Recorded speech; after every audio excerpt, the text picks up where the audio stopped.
ఇరిగేషన్కి సంబంధించిన వ్యవహారం మనం మాట్లాడుకుంటే 2025-26 అంటే పోయిన సంవత్సరం ఇరిగేషన్ శాఖకు సంబంధించిన వ్యవహారం మనం చూసుకుంటే 23,373 కోట్ల రూపాయలు ఇరిగేషన్కి పోయినసారి వీళ్ళు ఖర్చు పెడితే ఈ సంవత్సరం 2026-27 ఈ సంవత్సరం ఇరిగేషన్కి వీళ్ళు పెట్టబోతున్నటువంటి ఖర్చు, వీళ్ళు పెట్టినటువంటి బడ్జెట్ దాదాపు 22,615 కోట్లు. అంటే ఇది తగ్గింది, ఇరిగేషన్ శాఖ తగ్గింది.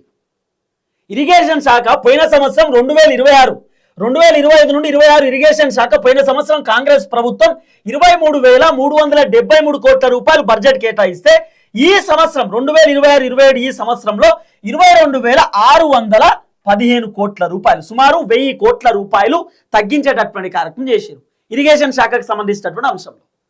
ఇరిగేషన్ శాఖ పెంచాలి, రైతులకు నీళ్ళు వస్తలేవు, ఇంకా ప్రాజెక్టులు కట్టాలి, ఇంకెక్కడన్నా ప్రాజెక్టులలో అవకతవకలు ఉంటే, ఇంకేమైనా ఇబ్బందులు ఉంటే వాటిని సమకూర్చుకోవాలి, వాటిని సెట్ చేయాలి.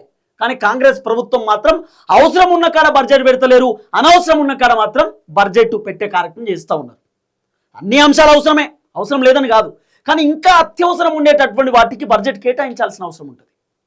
రేవంత్ అన్న కథ అట్లుంటుంది. కానీ ఇది ఇరిగేషన్కి సంబంధించినటువంటి వ్యవహారం.